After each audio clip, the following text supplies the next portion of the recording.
চলচ্চিত্রে এখন আর নিয়মিত না হলেও চিত্রনায়িকা অপু বিশ্বাস কিন্তু বেশ ব্যস্ত সময় কাটাচ্ছেন ব্যবসা নিয়ে। বিভিন্ন শোরুম উদ্বোধন, নিজের পার্লার পরিচালনা, সব মিলিয়ে এখন তিনি একেবারেই ব্যবসায়ী মোডে। এক সাক্ষাৎকারে অপু জানিয়েছিলেন একসময় তার আর্থিক অবস্থা খুব একটা ভালো ছিল না, তবে এখন সে অবস্থার অনেক উন্নতি হয়েছে। সিনেমায় বর্তমানে কাজ না থাকলেও তিনি থেমে নেই, নিজের ব্যবসা বড় করতেই মনোযোগী হয়েছেন। সাম্প্রতিক সময়ে আলোচনা এসেছে প্রিন্স কাট সেলুনটি নিয়ে।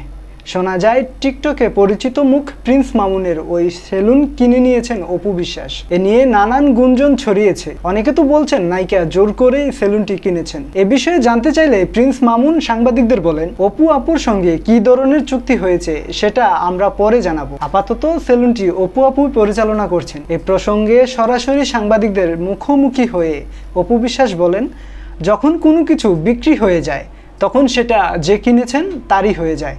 তিনি আরও জানান, সেলুনটি এখন 3 জন মিলে চালাবেন। সে 3 জন হচ্ছেন অপু বিশ্বাস, মাসুদ খান এবং কাজী মাহফুজ। তারা একসঙ্গে এটি পরিচালনা করবেন বলে জানিয়েছেন অপু। সিনেমার পর্দায় না থাকলেও অপু বিশ্বাস প্রমাণ করে দিচ্ছেন তিনি অন্য পথেও নিজের অবস্থান তৈরি করতে জানেন। আর প্রিন্স কাট নিয়ে গুঞ্জন যাই হোক না কেন, অপু জানিয়ে দিলেন বিক্রি মানেই মালিকানা বদল এবং সেটা এখন তার।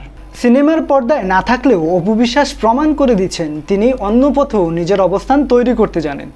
আর প্রিন্স কাট নিয়ে গুঞ্জন যাই হোক না কেন, অপু জানিয়ে দিলেন বিক্রি মানেই মালিকানা বদল এবং সেটা এখন তার।